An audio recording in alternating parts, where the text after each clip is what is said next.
A paz do Senhor, que Deus possa nesse dia estar abençoando de maneira poderosíssima a sua vida. Hoje eu gostaria de estar meditando com vocês no livro de Romanos, no seu capítulo 8 e no verso 28, que diz assim: Sabemos que todas as coisas, elas cooperam para o bem daqueles que amam a Deus, daqueles que são chamados segundo o seu propósito. Pois bem, de posse desse texto, nós gostaríamos de estar meditando no seguinte tema: todas as coisas cooperam para o bem. Este será o nosso assunto de hoje. Todas as coisas cooperam para o nosso bem.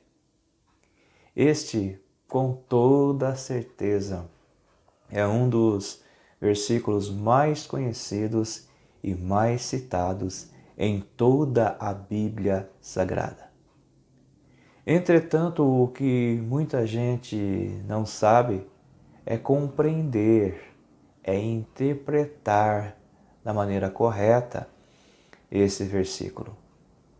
Pois quando a palavra de Deus se expressa que todas as coisas cooperam para o bem, esse todas as coisas, ele não é na perspectiva daquilo que me satisfaz, daquilo que o meu coração anseia e anela, daquilo que eu planejo.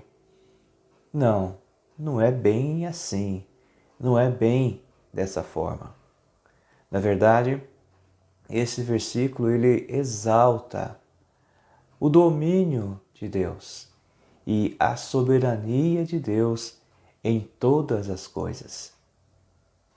Muito embora este seja um versículo confortante, um versículo útil para nós em muitas circunstâncias e em muitos momentos. Como eu disse, na verdade, esse versículo ele precisa ser bem compreendido, bem interpretado à luz da própria Bíblia Sagrada. Esse texto, então, ele nos anuncia, nos afirma, nos ensina a soberania de Deus. Ou seja, que Deus, ele está no controle das nossas vidas. Deus está no controle de todas as situações, de todas as circunstâncias, sejam elas boas ou ruins, dolorosas ou trágicas, que estejamos passando, vivendo ou que ainda vivenciaremos e passaremos. Então, todas as coisas cooperam para o bem, significa que nós não estamos isentos de passar por dificuldades. Nós não estamos isentos de termos problemas, mas muito pelo contrário. Quando passarmos por dificuldades, quando passarmos pelos problemas, devemos ter em mente, devemos ter a certeza de que, de uma forma ou de outra, ainda que compreendamos ou não, Deus está no controle. E se Deus está no controle, nós podemos descansar nesta verdade, que todas as coisas cooperam para o bem. Mas, para que nós possamos entender melhor esse verso, vamos dividi-lo em 4 partes. A primeira parte, vamos ficar com logo o início do versículo, que diz: sabemos. Este sabemos nos dá uma propriedade, nos remete à razão, pois aquilo que nós sabemos não está baseado em fábulas. Aquilo que nós sabemos não está baseado em sentimentos, mas aquilo que nós sabemos está baseado numa fé inteligente, numa fé racional. Foi justamente isso que o apóstolo Paulo queria dizer ao seu público na época? Sabemos. Nós temos o entendimento, nós temos a compreensão, a nossa fé é uma fé inteligente, é uma fé racional, é uma fé pensante. Não é você andar no escuro às apalpadelas, não é você ter a cabeça nas nuvens e não estar com os pés no chão, mas é uma fé pensante, é uma fé inteligente, é uma fé racional, é uma fé que raciocina. Então, o nosso conhecimento, esse nosso saber que todas as coisas cooperam para o bem, não é uma fantasia, mas é algo baseado na nossa experiência de vida. Sabemos exatamente o que está acontecendo em nossa vida, à nossa volta, ao nosso redor. Sabemos o que está acontecendo interiormente e exteriormente. Sabemos o que está acontecendo perto e distante. Nós sabemos através da nossa experiência de vida. Afinal de contas, nós estamos inseridos em um contexto, fazemos parte de um mundo, nós não estamos alienados. Esse sabemos não é uma hipótese, não é uma imaginação ou fruto de uma imaginação fértil, mas é uma certeza que somente a experiência de vida pode nos proporcionar. Então, sabemos, eu sei, você sabe, nós sabemos, nós estamos cônscios, nós estamos conscientes sobre as circunstâncias das coisas que acontecem, que todas elas cooperam para o nosso bem, através da nossa vivência, da nossa experiência de vida, que Deus está no comando, Deus está no controle de todas as coisas. Vamos então agora para a segunda parte desse versículo. Que todas as coisas, não as melhores, não algumas, não a maioria, não a minoria, mas todas as coisas cooperam para o nosso bem. É o que nos diz a palavra de Deus.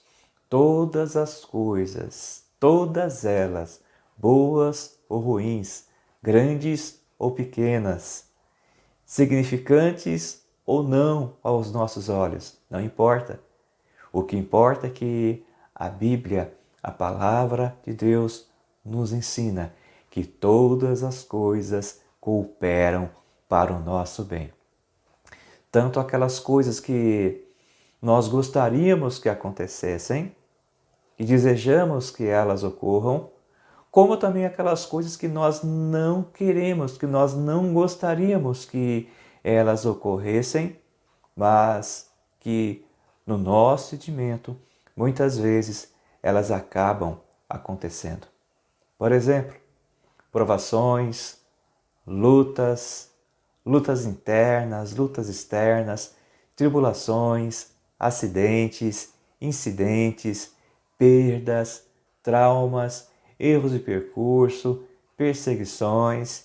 E aí a lista ela vai aumentando e podemos acrescentar muitas outras coisas que fazem parte dessa vida. Mas o importante é saber que todas as coisas, volto a dizer, sejam elas boas ou não, positivas ou negativas, o que importa é que todas as coisas, todas elas cooperam para o nosso bem. Quando Deus está no controle, e certamente Ele sempre esteve no controle, sempre estará no controle, porque o governo de Deus é perfeito, o governo de Deus é soberano. Então nós podemos afirmar com toda a certeza que todas as coisas cooperam para o nosso bem. Então chegamos à terceira parte deste versículo. Cooperam para o nosso bem. As coisas, elas não se acertam por si próprias. Elas não se resolvem por si mesmas. Mas existe um agente, existe uma força superior, existe um ser superior que está agindo, que está colocando cada coisa no seu devido lugar. Existe alguém que está colocando as vírgulas, que está fazendo a correção ortográfica, que está colocando os pingos nos is, que está colocando os pontos finais onde é necessário.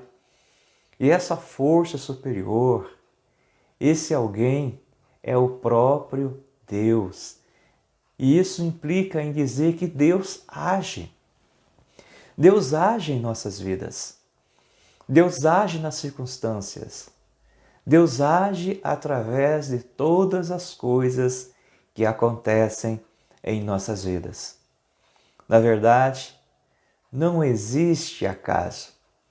Também não existe sorte ou azar, pois é Deus quem está com as rédeas das nossas vidas em suas onipotentes mãos. E assim sendo, Ele trabalha nas circunstâncias da vida para o nosso bem. Entenda, Deus está no controle. Deus está com as rédeas das nossas vidas em sua potente, em sua poderosa mão. E Ele controla todas as coisas perfeitamente. E o objetivo de Deus é proporcionar o nosso bem. O objetivo de Deus é nos edificar, é nos consolidar. E muitas vezes Deus, na sua onisciência, porque Ele conhece todas as coisas, na sua grande sabedoria, Ele permite coisas boas, mas Ele também permite coisas ruins. E tudo isso com o objetivo de nos trazer um aprendizado, de nos trazer maturidade, de nos trazer experiências, de nos trazer estrutura, nos fazer fortes e preparados para vivermos neste mundo tão difícil e tão complicado no qual nós vivemos. Mesmo que pessoas intentem algum mal contra a nossa vida, mesmo que alguém tente algum mal contra você, não fique preocupado, não entre em pânico, mas saiba que Deus, Ele é poderoso, Ele tem o poder e Ele pode transformar este mal em bênção em suas vidas. Ele pode mudar, Ele pode transformar, se essa for a vontade dEle e se essa for a melhor coisa a ser feita por mim e por você em nosso favor. Um grande exemplo disso na Bíblia, nós podemos citar o caso, entre outros muitos, vamos citar apenas o caso de José. José, ele foi vítima de ciúme de seus irmãos, ele foi maltratado, ele foi jogado em uma cisterna, intentaram grandes males contra ele, pensaram e projetaram até em matar o seu próprio irmão, mas como Deus estava no controle, isso não aconteceu, mas acabaram vendendo José para mercadores midianitas. Deus permitiu que isso acontecesse, porque Deus estava no controle. Aquele mal que aparentemente seus irmãos estavam fazendo para ele, Deus estaria convertendo isso num bem para José e, consequentemente, também no bem para os próprios irmãos de José e para toda a nação de Israel e também para a nação do Egito e outros povos que na época dependiam da nação egípcia. José então foi vendido como escravo aos medianitas, foi levado até o Egito. Chegando lá no Egito, José foi vendido para um oficial do rei, um homem por nome Potifar. E José, estando na casa de Potifar, Deus começou ali a engrandecer a vida de José. José foi próspero, abençoado em tudo e, consequentemente, o seu senhor Potifar também foi próspero, também foi abençoado em muitas coisas. De tal forma que Potifar olhava para José com bons olhos e colocou José como mordomo em sua casa, como administrador em sua casa. Em sua casa, o segundo em comando, a segunda voz em comando, passou a ser José. Mas nos diz ainda a palavra de Deus, isso que eu estou citando, se você quiser depois confirmar, está lá no livro de Gênesis, no seu capítulo 50, fala sobre essa situação toda. E enquanto José estava lá servindo a Potifar como seu mordomo, nos diz ainda a palavra de Deus que em certa ocasião Potifar precisou se ausentar de sua casa, precisou sair, e a esposa de Potifar cresceu os olhos em José, desejou José e tentou José de muitas maneiras, de muitas formas, para que este se deitasse com ela. Mas José tinha alicerces, José tinha princípios, acima de tudo, José tinha temor e respeito a Deus e se negou a tal ato. Mas a Bíblia diz que a mulher era insistente e, certa feita, ela bolou um plano maléfico. Ela deu ordem a todos os seus funcionários, aos seus empregados, que se ausentassem de sua casa. É como que se ela desse folga para todo mundo na residência. Só não deu para José. José não sabia. E nos diz o texto que quando José foi chamado até o seu aposento, porque ela mandou chamar José, e quando José chega lá, ela faz a proposta para José. E José se nega. José não concorda, José não aceita, porque José era um homem de raízes, era um homem de princípios. Daí eu quero abrir um parênteses. Precisamos sermos pessoas de princípios, pessoas de raízes, pessoas comprometidas com respeito e reverência ao Deus ao qual nós servimos.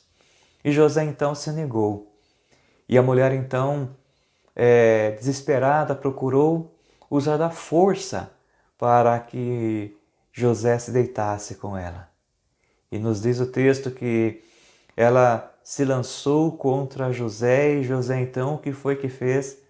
José fugiu. José bateu em retirada. José fugiu da aparência do mal. A Bíblia diz que nós devemos fugir da aparência do mal. E foi exatamente isso que José fez. José fugiu da aparência do mal. A única coisa que aquela mulher conseguiu fazer foi segurar nas vestes de José. E José saiu dali seminu. E a mulher ficou então com as suas vestes em mãos, furiosa, decepcionada e com muita maldade em seu coração. Ela planejou a vingança, o mal contra José. E quando então o seu esposo volta dos seus negócios e chega em sua residência, ela diz: olha, você tratou bem esse escravo hebreu, você o honrou, mas na sua ausência ele projetou o mal contra a nossa casa. Ele procurou abusar de mim. E Potifar então deu ouvidos à sua esposa e deu uma ordem que José fosse levado à prisão. E José então foi preso injustamente. Mas mesmo ali na prisão, diz o texto bíblico, Deus estava com ele. Deus começou a abençoar José lá naquela prisão. De tal forma que o carcereiro colocou nas mãos de José toda a responsabilidade com os demais presos daquela cadeia. Então Deus prosperando, Deus abençoando, Deus dominando as circunstâncias. Veja bem, Deus permitiu que ele fosse vendido como escravo, Deus permitiu que ele fosse acusado injustamente, Deus permitiu que ele fosse levado até a prisão, mas Deus estava no controle. Deus tinha um propósito, Deus tinha um intento. Eu não sei por quais situações você está passando, por quais momentos Deus está permitindo que você passe, mas tenha em mente uma coisa: o Deus que você serve está no controle de todas as coisas. Deus controla e Deus converte tudo isso em nosso bem. E para resumir a história de José, porque é uma história muito longa, muito bonita, e poderíamos nos ater aí a muitos detalhes, nós queremos dizer que, em certo momento, José saiu da prisão, foi levado até Faraó, deu a interpretação dos sonhos de Faraó, e Deus então permitiu que José agora se tornasse o segundo em comando em todo o Egito. Então Deus honrou a José. E Deus, através dessas circunstâncias permitidas em José, o preparou para ser um agente de Deus, para tratar com o grande mal que assolou todo o mundo conhecido naquela época. Então não importa o que aconteça em nossas vidas, Deus está no controle. Deus sabe o que vai acontecer mais à frente. Nós enxergamos apenas o que está patente aos nossos olhos. Ou, em algumas vezes, nós só enxergamos aquilo que nós queremos enxergar. Mas a visão de Deus é muito além da nossa visão. Deus está no controle, Deus sabe o que está fazendo. E vamos agora então para a quarta parte desse versículo. Daqueles que amam a Deus, daqueles que são chamados segundo o seu propósito. Eu quero agora fazer uma pergunta para você. Você ama a Deus? Se este é o seu caso, então há uma promessa especial de Deus para você. Há uma promessa especial de Deus para a sua vida, se é que você ama Deus. Eu quero dizer ainda algo mais a você neste momento. Esse algo especial de Deus, ou essa promessa que Deus tem para a sua vida, é algo exclusivo. Não é algo para qualquer um, pois apenas os filhos, apenas as filhas de Deus podem receber esta promessa.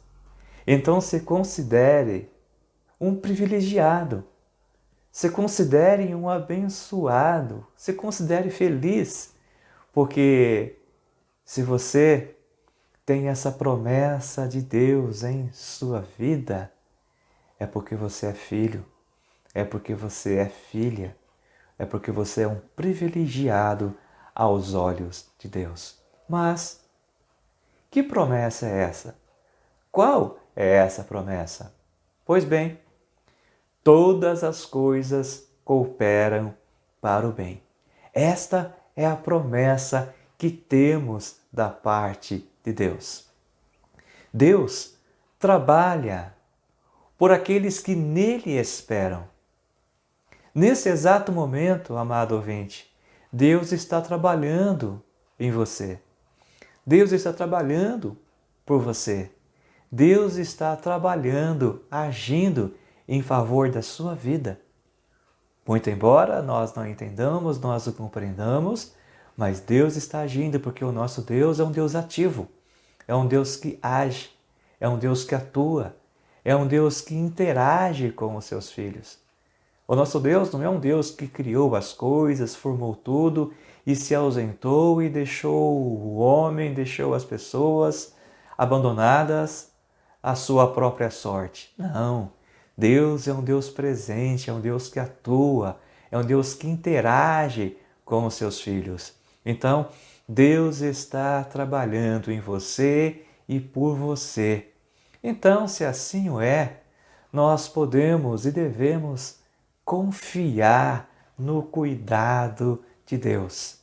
A palavra de Deus diz, lá em Filipenses capítulo 1 e no verso 6, aquele que começou a boa obra vai completá-la. O meu Deus, o seu Deus, o nosso Deus é um Deus de ações, é um Deus de atitudes, é um Deus que planeja, é um Deus soberano, é um Deus que começa, é um Deus que continua e é um Deus que traz a conclusão. Então aquilo que Deus começou a agir e tratar com você e na sua vida, fique em paz, tenha calma, tenha a certeza que Deus levará a cabo. Deus completará os propósitos dele em sua vida, em nossas vidas. Então, amado e amada ouvinte da palavra de Deus, entenda uma coisa, que todas as coisas, elas cooperam para o bem daqueles que amam a Deus, daqueles que são chamados segundo o seu propósito. Você é chamado, você é chamada segundo o propósito de Deus.